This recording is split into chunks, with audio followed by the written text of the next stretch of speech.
You work hard, you make good money, but you still feel broke. Like a lot of young professionals, I believe that if I just made six figures, then I'd be set financially. I'd be able to do the things I wanted to do, save, invest, and all of that. But between working with other professionals making six figures and through my own journey, I found that that's not necessarily the case. It's easy to make good money and still feel broke, but it doesn't have to be this way. I want to help get you to a place where you can feel confident with your money and where you're able to save and still spend on the things that bring you happiness and not feel the sense of feeling broke all the time. For many Americans with good incomes, one of the things that keeps them feeling broke is a lot of debt. And I'm not necessarily a no debt guy, but what we find is that, a lot of these debt payments, especially when there's several of them built up, it can be really suffocating and draining on your income. When you figure in two car payments for a household, credit card payments, student loan payments, and then add on any type of personal loans or home improvement loans or that type of situation, then you can easily have $1, $2, $3, $4, $5,000 worth of debt payments a month. So even if you're making really good money, you can feel broke because all of your money is just going to these payments each and every month. Seriously, if you've never done this before, add up all of your debt payments and just see how much money each month you're paying towards debt. And then figure if it's $1,000 or if it's $5,000, how would that impact your life? What could you do if instead of your money going to debt, if it was going towards whatever else you want it to go towards? So for many American households, debt is a super big part of why they feel broke. But that's honestly not the main thing sometimes or the most impactful thing as to why they feel broke. I know I'm just a guy on the screen, but I want you to really, really be honest with yourself here for a moment. A big reason why a lot of people feel broke is because they're looking at the lifestyles of all of their friends or acquaintances and people they know. There's always been an issue with keeping up with the Joneses, right? At least, 50 years ago, keeping up with the Joneses was people within your same relative income bracket.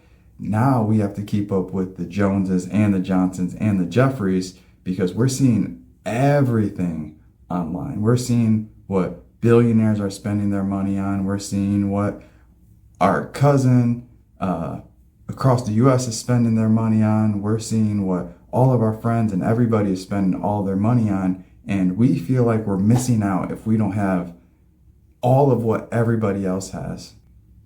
And here's the thing, we're not just trying to equate ourselves with something that one person has and the things that they're buying. We're trying to take bits and pieces of everybody's lives and have it all for ourselves. So we see that Susie went on a great vacation, so we need to go on a great vacation. And we see that Dave just bought a new car or a jet ski or a toy. And then we see Eric across the way that he's taking his kids to private school. And then we see Jeremy, who he buys all the coolest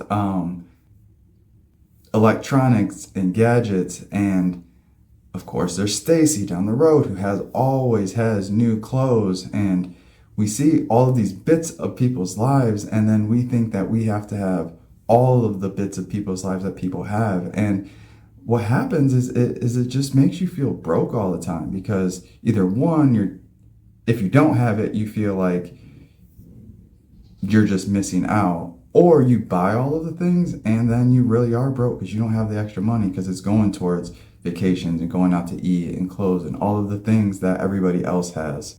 But can I tell you, I've worked with the Joneses, I've worked with the Johnsons and the Jeffreys, and honestly, they're dealing with the same struggles that you're dealing with. Just because you see somebody go on vacation or buy a new car, it doesn't necessarily mean that they don't feel broke or that they're not broke. You'd be surprised at how many people have nice cars, big houses, go on great vacations and have less than $1,000 saved in their savings account, and they are super stressed every single day because they know at any moment it can collapse and they can lose it all. And so they are very, very stressed and they feel broke, even though on social media they're smiling. So we can't look at what they have or what they're doing. So yeah, part of the reason you might be feeling broke is because you have a lot of debt and it's suffocating you and draining you. But you also could be feeling broke because either one, you're looking at everybody's lifestyle and you feel like if you don't have it all, that you're not making enough money, or you have allowed lifestyle creep, which is you make more money, so you spend more money to creep into your life, and you are doing all the things. You're vacationing, you have a nice car, you have a nice house, and all those things. But because you spend so much money, you really are broke.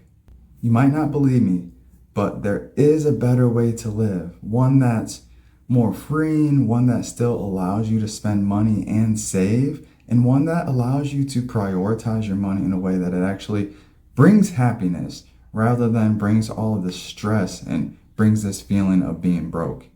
If this sounds good to you, there are a few things you need to do. First of all, you need to prioritize, either with yourself or if you have a family, with your family. What are the things that are priorities in your life? What are the things that bring you happiness? What are the things that you enjoy in life?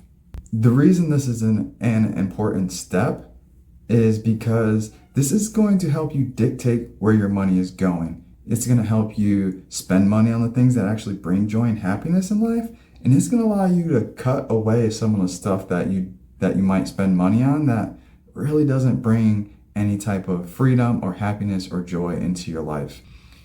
Once you understand those priorities, or at least have an idea, I want you to take a look at your bank statements. Look at what you've been spending money on and go through and circle or highlight all of the things that don't really bring you joy, or that are just like, I don't know why I spend money on this thing. And then add that up. And then this is going to help you understand what are some of the things in life that we can cut out that really we're not going to miss, but then that can help us save more money or spend more money on the things we want to and feel a little less broke. If you have a lot of debt, you might want to consider creating a debt payoff plan so that you can start to free up your income and use that income on the things that bring joy, or use it to save or invest or whatever your priorities are. Now, once you're starting to free up your income and cutting some of the things that you don't really need, you'll want to create a budget or a spending plan so you can start telling your money where to go. So you're like, hey, family, we're going to spend money in these areas and we're not going to spend money here. And we're going to save this amount and we're going to cut these subscriptions, whatever it is. Having a budget or a spending plan can help you start to manage this process. But can I tell you, for a lot of people, even though it's simple on paper, this is not an easy process. And by easy, I mean it's relatively simple, but it can be hard and it can be challenging because some people don't like numbers. But for a lot of people, you have to end up making a sacrifice. You might have to sacrifice morning breakfast at McDonald's every day. Or you might have to cut some of your TV subscriptions. I don't know, whatever it is, you might have to make some sacrifices over the next few months. But if you look at it at what it can create for you over the next several years, I think you will start to appreciate those sacrifices. So you have a choice. You can continue down this road and blame your boss and blame that you don't make enough money, or you can make a decision, start working towards how, with the income you have, can you start creating a future where you don't feel broke anymore, but that you feel free and empowered to manage your money in the way that creates a joyful life for you or for you and your family.